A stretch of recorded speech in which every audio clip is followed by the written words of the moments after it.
맥주 감사절로 드립니다.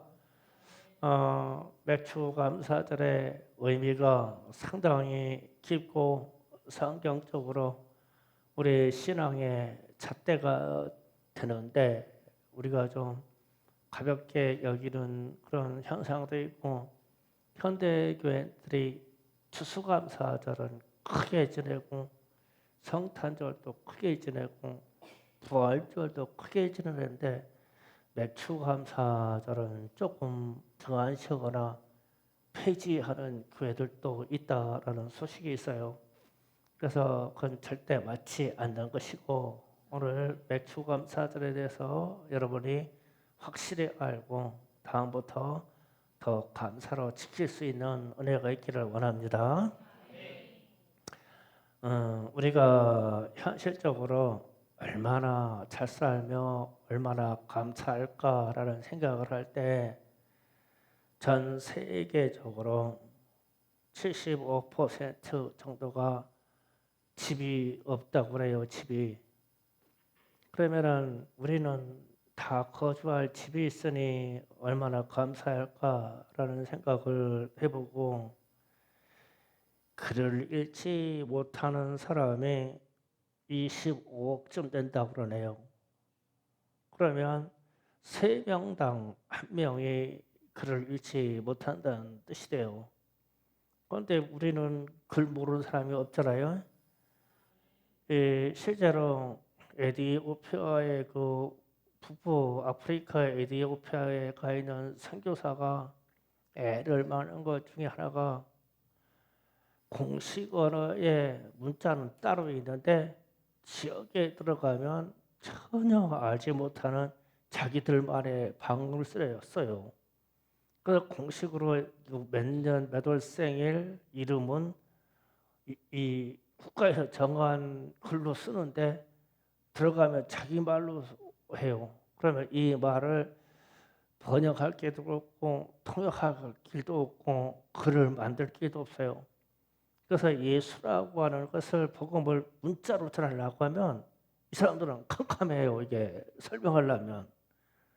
그러면은 공용어로 예수를 소개하면 지들끼리 가가지고 지들 말로 엉뚱한 얘기를 하는 거예요. 그러니 이게 글을 모른다고 하는 자체가 얼마나 불행한 일이고 교육의 정도가 우리는 대한민국은 뭐 커진다 그를 알으니 얼마나 감사할 일이냐. 그리고 또 한 가지가 은행에 돈이 들어있어서 카드를 쓸 수 있는 사람이 전 세계에서 8%밖에 안 된대요. 그러면은 우리 애들은 다 교통카드 써요.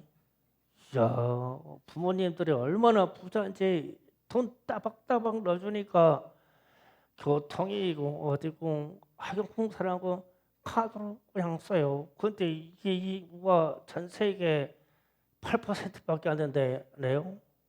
그러면은 우리는 얼마나 잘 사는 거요? 애들도 잘 살아. 우리는 감사할 만하죠. 전 세계에서 1분 이내에 굶어 죽는 사람이 2명 이상입니다. 기여대책 보고에서 보면 1분 이내에 2명 이상이 굶어 죽어요. 병들어 죽는 게 아니라 못 먹어서 굶어 죽는 아이들이. 그러면은 우리는 얼마나 잘 살아요? 너무 먹어서 비만에 당뇨에 뭐 희한한 병들 많죠. 우리는 잘 먹어서 죽고 어느 나라들은 못 먹어서 못하고요. 그런데 1분 이내에 2명 이상씩 굶어 죽어요. 그러면 우리는 전 세계 상위 10%의 삶을 전 국민이 누리고 살아요. 그러면 우리가 감사의 분량도 전 세계의 10% 안에 들어갈까라고 묻는 거예요. 우리는 왜 이렇게 우울하고 왜 이렇게 병이 많고 생각이 많고 아픈 마음이 많은지 모르겠어요. 우리 대한민국이 잘 산다고 하는 수준이요. 상상 이상이에요. 그런데 우리는 이것을 감사하지를 못해요. 그렇다고 해서 그러면은 믿음의 분량도 세계 상위 10% 이상이냐? 나는 그렇게 되기를 원해요. 상위 10% 이상의 것을 누리고 산다면 우리 믿음도 상위 10% 사람에 들어가기를 원하고 감사의 분량도 전 세계 상위 10% 이상에 들어가기를 그렇게 원합니다. 우리 주님 예수 이름으로 그렇게 축복합니다. 아멘. 오늘 말씀에서 보면 세 가지 절기를 소개를 해요. 하나는 무교절이라는 것을 소개하고, 하나는 맥추절이라는 것을 소개하고, 하나는 수장절이라는 것을 소개합니다. 그러면 무교절이라는 것은 이런 겁니다. 이스라엘 백성들이 출애굽할 때 당시 일주일 동안의 기간을 정해서 이 기간 동안은 쓴나물하고 발효되지 않은 떡을 먹어라. 그 일주일 동안. 그러면 이 기간의 의미가 뭐냐면 예수님이 십자가를 지신 고난 주간의 의미예요. 그리고 나서 그 다음 달로 부활절이 되잖아요. 부활절. 그래서 이스라엘 백성들이 그렇게 되면 애굽에서 해방되었던 날을 기념하는 그런 일주간의 기간을 지내라. 그러면은 이 기간은 예수님이 십자가에서 못 박혀 죽으시고 부활하신 것을 기념하는 것입니다. 우리의 죄를 대속하시고 우리를 구원하신 것을 감사라는 거예요. 요 기간이 4월 달에 있어요. 그러면 이 기간을 기념해서 우리는 매주 주일 성수를 합니다. 이 주일이라는 것이 부활의 날을 기념하는 거죠. 일주일 동안 우리가 고난스럽게 세상을 살더라도 주일날 돌아와서 우리 주님의 부활하심에 감사함에 예배를 드리자. 이게 주일 예배고 주일 성수의 정신입니다. 잘 하고 있죠. 그리고 이제 두 번째 감사는 오늘 절기 맥추 감사절입니다. 천들배 수확, 즉 보리나 밀의 종류의 수확을 한 것을 감사라는 거예요. 이거는 자연에 일어나는 순리상의 이치예요. 여름 수확에 감사해라. 맥주절이 매우 중요한 것은 이스라엘이 가나안 땅에서 첫 수확을 했다는 뜻입니다.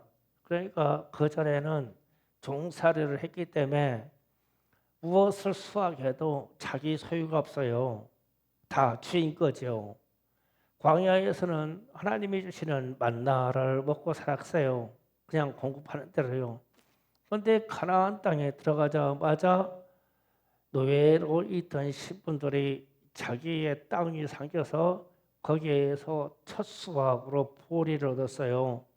이게 얼마나 소중해요. 이 중에 있는 천 열매 일부를 하나님께 드려라. 이게 맥추감사절의 의미예요. 또 한 가지 의미가 있어요. 아주 진짜 오늘 하고 싶은 말의 의미. 맥추감사절은 전 세계의 교회들의 생일입니다. 이거를 알면 우리가 감사를 크게 할 수밖에 없어요. 교회의 생일을 말해요. 좀 더 깊이 있게 말하면 이스라엘 백성들이 광야의 중간점에 가서 시내산에서 장기간 머뭅니다. 이 시내산에서 장기간 머물 때 모세가 시내산으로 오르락 내려가면서 말씀을 받아요. 십계명도 받고 기타 어떤 규례도 받고 성막을 세우는 것도 받고 제사장들을 어떻게 섬기고 어떻게 옷을 입어야 하는 것도 받고 그리고 도덕법까지 받아요. 도덕에 대해서 서로 상해를 입혔을 때 배상하는 것까지 하나님이 다 말씀해 주셔서 이것을 율법으로 받습니다. 이때 율법을 받아서 이스라엘 백성들에게 선포한 날이 맥주감사절이에요. 그러니까 구약교회의 생일입니다. 맥주감사절이. 그러면 여기서 좀 생각할 게 있어요. 그전에는 종으로 살 때는 모든 말이 거기에 소속되어 있는 주인이 하라는 대로, 주인의 법대로, 주인이 정한 식사 시간에 주인이 하는 말대로 따라가는 게 종의 시대예요. 그런데 이제 이스라엘 백성들을 종의 세계에서 구원해서 스스로 살게 하는 방법을 가르쳐야 되겠는데 그때 준 것이 율법이에요. 그러니까 하나님은 나는 너의 하나님이 되겠고 너희는 내 백성이다. 그러면 너희 백성의 너희는 스스로 살 수 있는 능력을 갖춰야 되는데 이런 것만은 지키고 살아. 종으로 살 때는 이게 상관이 없어. 사람을 죽여도 가서 종에게 가서 누굴 죽여라. 그럼 죽이는 거예요. 그냥 명령이니까. 누구 것 가서 전쟁에서 누구 것을 빼앗아 와라. 그러면 종들은 가서 빼앗아 오는 거예요. 그런데 주인이 되고 스스로 하나님을 섬기는 주인이 되고 나서는 그게 아니다. 주인은 하나님이시고 너희는 내 백성이야. 그러니까 십계명을 두고도 이렇게 살아. 최소한 주체적으로 주인으로 살려면. 그래서 이 율법 하나님의 말씀을 받은 날이 맥주감사절이에요. 그러니까 상당히 중요하죠. 그러면 이제 이 맥주감사절이 이게 겹쳐져요. 말씀을 받은 날도 겹쳐지고 그 다음에 이 시기가 그대로 가나안 땅에 들어가서 이 보리 밀을 수확해서 첫 번째 수확하는 걸 겹쳐져요. 그런데 신약에 와서는 예수님이 이런 말씀하십니다. 고난을 받으시고 부활하신 이후에 40일 동안 예수님이 제자들하고 함께 있다가 제자들에게 이런 말합니다. 너희는 예루살렘을 떠나지 말고 내가 약속한 하나님이 보내시고자 하던 보혜사가 오실 때까지 예루살렘을 떠나지 말고 기다리라. 그래서 제자들이 어떠한 장소, 마가 다락방이라는 장소에 모여서 열심히 기도합니다. 주님이 주신다고 한 보혜사 성령님을 오신다고 했는데 그분이 어떻게 오실지를 몰라요.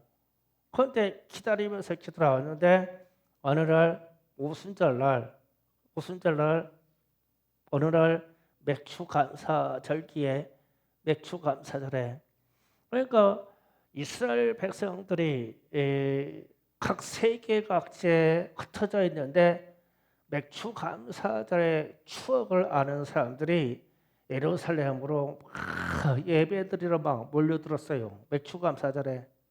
그런데 사람들은 성전에 가서 맥주감사절을 드리려고 몰려들었는데 제자들은 열흘 동안 죽으라고 기도를 하는데 사람들이 몰려드는 이 시기에 하늘로부터 성령이 임하여서 각 사람 머리 위에 불과 같은 불의 혈과 같은 성령이 임하시니 그들이 각자의 말 다른 나라의 말로 방언을 말하니라. 그런데 이 방언의 내용이 다 예수에 관한 이야기, 복음에 관한 이야기 이런 얘기를 하는 거예요. 그래서 맥주감사절에 유대인들이 막 몰려 들어오는데 제자들이 막 얘기를 하는데 막 이 나라 말 저 나라 말 무식하다고 알았는데 막 자유롭게 막 외국어로 막 이 말씀을 전하는 거예요. 그러면 이날이 무슨 날이냐면 예루살렘 교회의 탄생이래요. 그때 성령 받아서 모여서 주님의 복음을 전적으로 전하자고 했던 사람들이 예루살렘 교회에 모여 있었던 그 자체가 교회입니다. 그러면 최초의 교회 생기래요. 그러면 이렇게 맥주감사들이 얼마나 소중하냐면 보세요. 출애굽해서 이 가나안 땅에 들어가기 직전에 시내 산에서 장기간 머물렀는데 거기에서 하나님이 주신 이 성경 말씀을 받은 날이야. 모세오경을 받은 날이야. 참 소중하죠. 이스라엘 백성들이 가나안 땅에 들어가서 종으로만 살아서 그들이 430년 동안 자기 소유에서 수확을 얻어본 적이 없어. 그런데 가나안 땅에 들어가서 청론사를 지어서 처음 소유를 가져봤어. 참, 그러니까 이 감격이 얼마나 했을까. 그런데 거기에서 부어리를 빼서 11조의 분량의 10%를 성전에다 드리는 거예요. 이거 400년 동안 가져보지 못한 사람이 11조 떼겠어요? 떼는 거예요. 얼마나 감사한지. 그러고 나서 실제로는 80%만 가져가요. 10%는 밭에다 놔둬야 돼요. 베지 말고. 밭 모퉁이를 남겨두라 그랬어요. 그래서 첫 수확하는 이 사람이 10% 분량은 빼서 성전으로 드리고 80%는 수확해서 자기 집으로 드리고 10%는 밭에다 놔둬요. 왜냐하면 가나안 자들과 들짐 생계 먹이로 놔두는 거예요. 이게 이스라엘의 정신이에요. 그런데 이 처음 가졌던 처음 재물 430년 만에 처음 만져본 이 재물을 그렇게 드린다는 게 쉬운 일은 아니죠. 그런데 그랬어요. 그러다가 이날에 예수님이 너희를 도울 또 다른 보혜사, 그러니까 또 다른 보혜사는 나 말고 예수라는 이분 말고 또 다른 보혜사를 하나님이 너에게 보내실 거야. 그분이 너에게 임하셔서 말씀하실 때까지 기다려. 그러면서 그날도 오늘 하냐면 맥주감사절 날에 임했어요. 그래서 실적으로 이날이 교회의 생일입니다. 교회 생일. 그러면 이 이야기를 레위기 23장에 다시 기록되어 있어요. 레위기 13장 15절에서 22절까지 다 같이 읽어봅니다. 시작. 안식일 이튿날 곧 너의 요자를 곡식단에까지 온 날부터 세어서 7 안식일을 수요를 채우고 7 안식일 이튿날까지 합하여 50일을 기수하여 내 소제를 여호와께 드리되 너희의 처소에서 10분의 2의 에바로 만든 떡 2개를 가져다가 흔들지니 이는 고운 가루에 누룩을 넣어서 고운 것을 것이요 이는 첫 여자로 여호와께 드리는 것이며 너희는 또 이 땅에 있는 1년 된 흠 없는 어린 양 7마리와 어린 스소 1마리와 수양 2마리를 드리되 이것으로 그 수제와 그 전제들과 함께 여호와께 드려서 번제로 삼을지니 이는 화제라 여호와께서 향기로운 냄새이며 또 수염소 하나를 속죄제로 드리되 1년 된 어린 소 2마리를 화목제물로 드릴 것이요 제사장은 그 첫 이삭을 떡과 함께 그 2마리의 어린 양과 여호와 앞에 흔들어서 요제로 드릴 것이요 이것들을 여호와께 드리는 성물이니 제사장에 올릴 것이며 이날에 너희는 너희 중에서 성회를 공포하고 어떤 등도 하지 말지니 이는 너희가 거주하는 각 처에서 대대로 지킬 영원한 규례니라. 너희는 땅에 곡물을 때 밭 모퉁이까지 다 베지 말며 떨어진 것을 주지 말고 그들을 가난한 자에게 그를 위하여 남겨두라. 나는 너희 하나님 여호와니라. 아멘. 자, 지금 22절에서도 방금 얘기했듯이 밭 모퉁이를 남겨두라겠죠. 가난한 자를 위해서. 또 10분의 1은 성전에 드리고요. 그런데 이제 21절 좀 주목해요. 21절 하반절에 그거는 각처에서 대대로 지킬 영원한 규례지라. 아멘. 그런 맥주 감사절이 뭐냐면 너희가 하나님을 믿는 사람들이 어디로 가든지 각처에서 전 세계 어디에 가서 흩어져 살든지 대대로 지킬 영원한 규례니라. 그러니까 이 말씀을 폐하면 안 되죠. 하나님의 말씀이잖아요. 그러면은 감히 현대교회에 와서 맥주감사절을 폐해자 하는 교회들도 있고 그것을 떠드는 사람도 있어요. 그런데 저기 그랬잖아요. 말씀에 대대로 지킬 영원한 규례다. 영원한 규례다. 그런데 이게 영원한 규례밖에 될 수 없는 것이 신약교회에 와서는 맥주감사절 오순절이 신약교회 생일이기 때문에 우리는 더 소중히 여겨야 되겠죠. 진짜 소중한 달에 여기 맥주감사절이. 그래서 하나님의 말씀에 영원한 규례라고 했어요. 그러면 하나님의 말씀이 영원히 지켜야 될 법칙이라고 했으면 영원히 지켜야 할 법인 거예요. 그걸 우리 마음대로 혹은 어떤 사람들의 의지대로 어떤 단체의 의지대로 빼고 붙이고 하는 게 아니에요. 그런데 앞 앉아서부터 쭉 설명하는 거 보면 송아지 2마리, 양 7마리, 염소 2마리, 또 양 2마리, 그날들이 지는 예물을 크기를 보면요 만만치는 않죠. 만만치 않아요. 지금으로 얘기하면 한 벌이 수백만 원짜리야 사실은. 나는 그래요. 강요는 아니지만 내년 맥주감사절 때는 맥주감사 그러면 1,000만 원짜리 정도는 다 드릴 줄 알아요. 할렐루야. 올해는 아니요. 시험 들까봐 얘기 못하고 내년쯤 되면 또 그래 잊어버렸다고 하셔도 돼요. 어쩌냐고. 사람의 심리가 그런 걸. 그러니까 믿음의 표현이라는 것은 저는 이렇게 가급적이면 헌물에 대한 설교를 안 하려고 하는 사람 중에 한 사람인데 오늘 같은 날 조금만 할게요. 내가 믿음이 대단하다라고 표현하는 길이 뭐냐? 감사자기 때 쉽게 기둥뿌리 흔들릴 만큼의 예물을 드리는 거예요. 그렇게 예물을 드리면 내게 있는 신앙과 내 가정의 자녀들이 어떠한 변화를 오는 것인가를 하나님을 향하여 시험을 해보라는 거예요. 진짜요. 그만한 믿음의 분량이 있어야 돼요.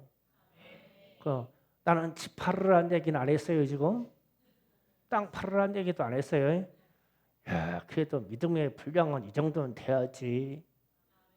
그래서 이제 지금은 은혜 시간이니까 그렇다고 아멘. 그렇다고 그러다 이제 점점 줄어들겠죠. 줄어들어요. 내년 맥주감사절 때 되면 다 잊어버렸어. 나는 기억나기를 기도할게요.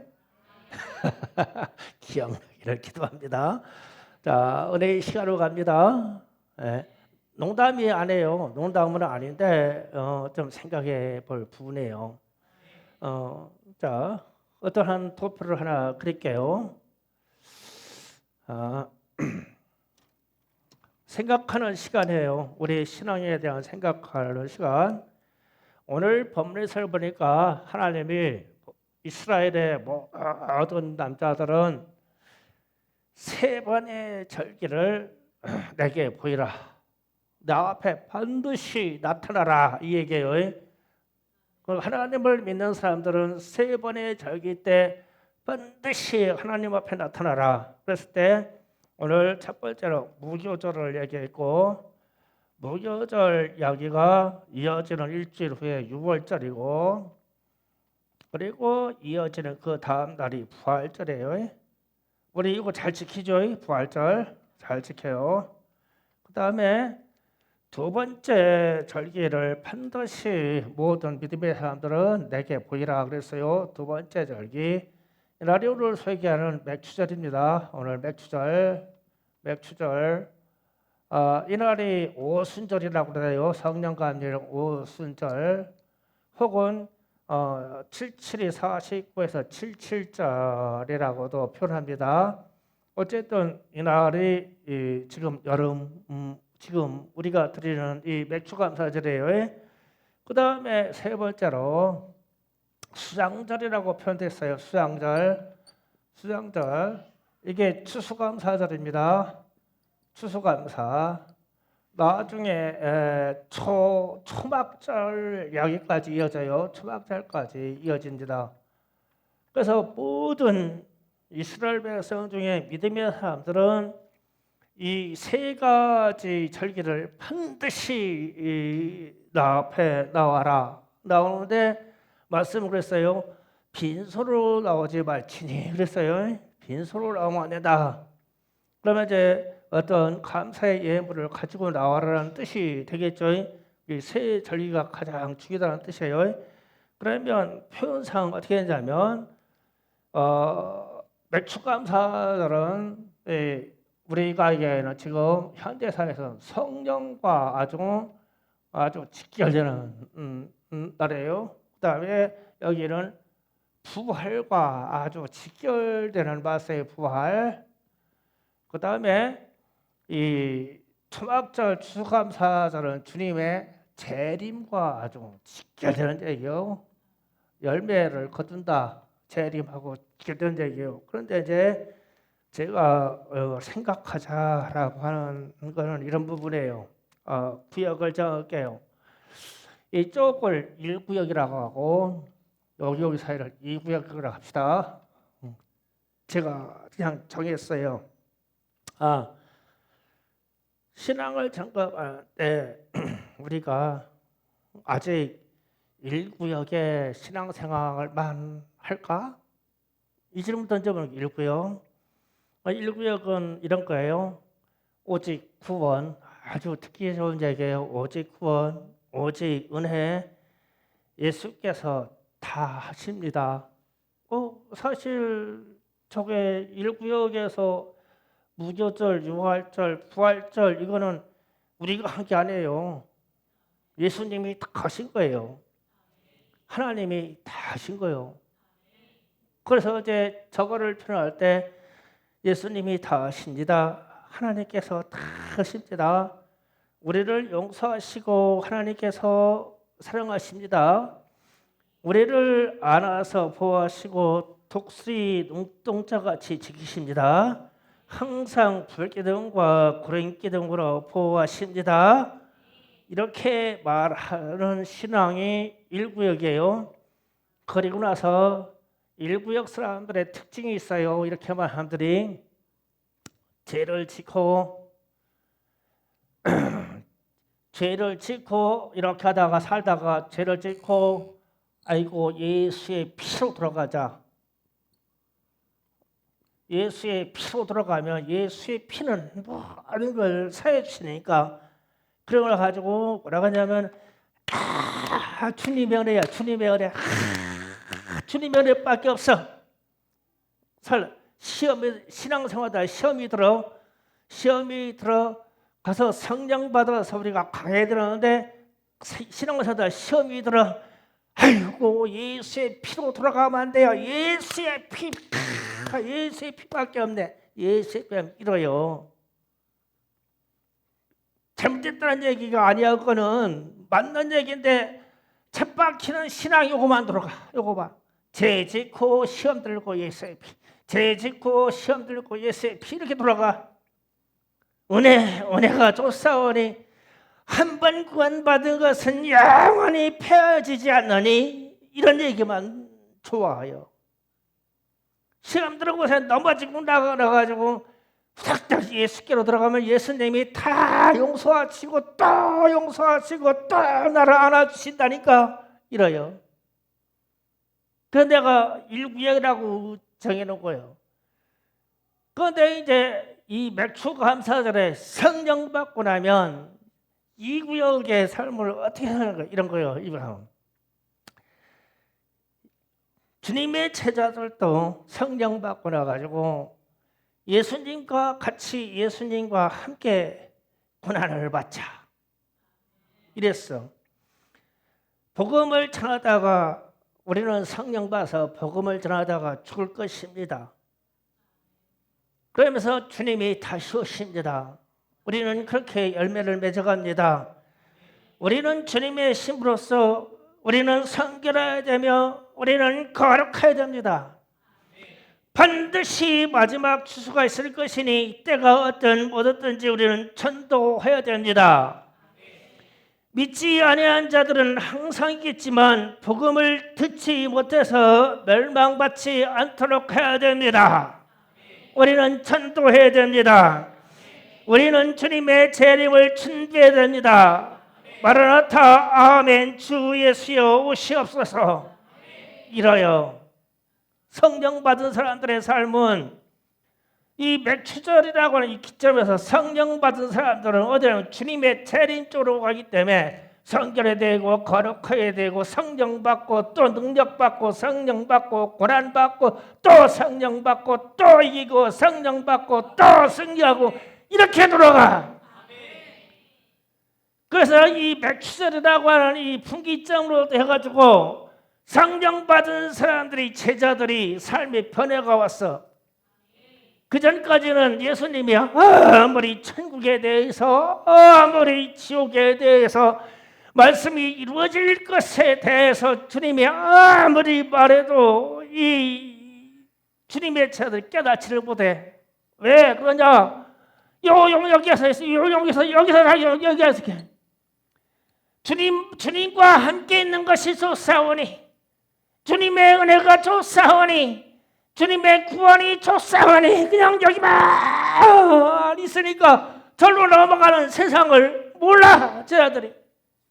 그러면 오순전절 성령을 받고 나니까 예수님이 하시던 말씀이 그냥 가슴에 와닿기 시작하고 성령 받으니까 야 예수님과 함께 고난을 받는 것이네.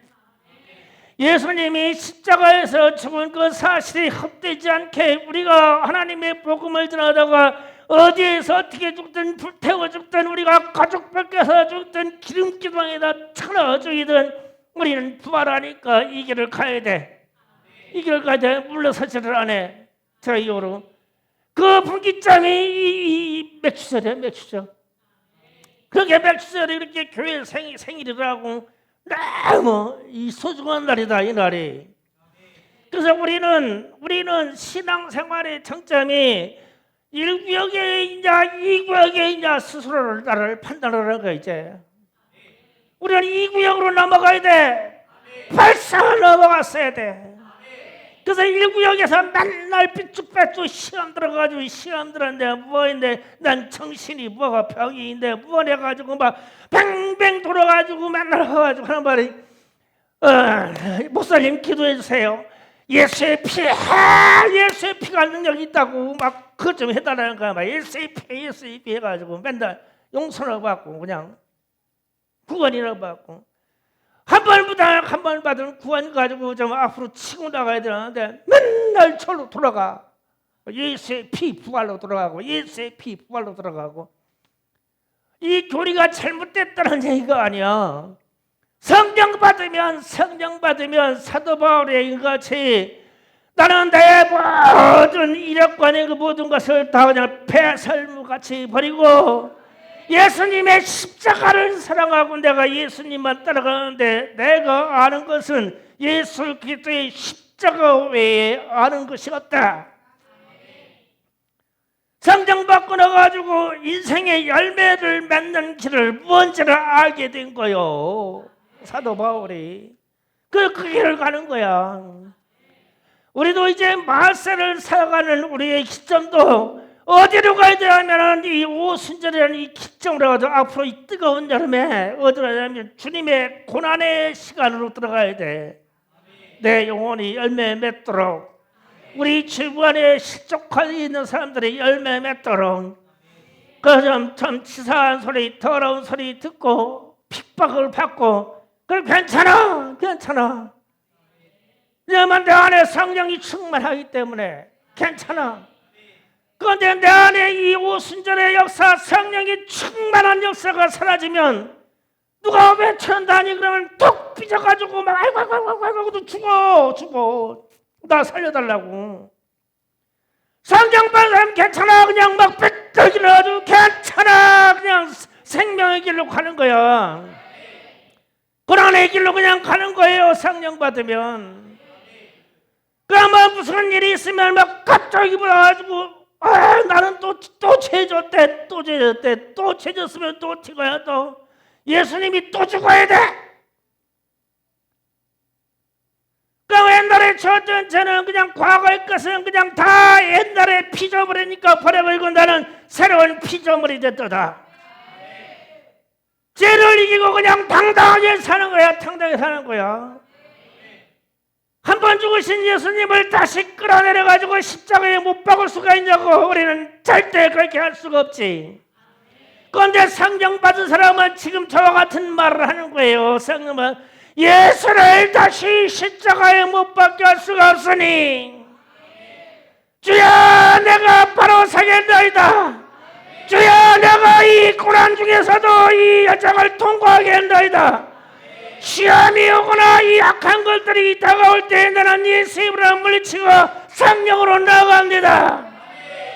고난도 통과합니다. 박해도 통과합니다. 이 세상이 두렵지 아니합니다. 나는 성령을 받았기 때문입니다. 이 사도들이 그렇게 살아가는 거예요. 이 일생을. 앞으로 우리의 믿음의 세계도 그렇게 들어가야 됩니다. 절대적으로 성령 받은 이후에 주님의 재림의 신앙 쪽으로 가야 돼요.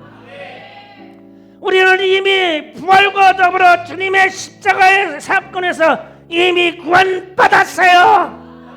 받았으면 이제 성령의 능력으로 일을 해야 돼요. 전도하고 선교하고 시험 들었다고 그렇게 치사한 얘기하지 말아요. 우리 스스로 죽는 얘기야. 그 얘기가 나는 죄가 반복적으로 나온다고요. 그런 얘기 하지 마세요. 말할 때 죄를 반복해서 지켜야 돼 있어. 우리는 이미 끝났어. 옛 피조물의 세계는 이미 우리가 정리해버렸어요. 이 새로운 피조물로 주님의 재림의 때를 바라보고 주의 거룩한 신부로 살 수 있는 능력이 성령의 능력으로 이 백주 감사절에 받은 성령으로 말미암아 저와 여러분에게 넘치도록 역사하기를 우리 주님 예수님의 이름으로 축복합니다. 주여 산차오 기도합니다. 주여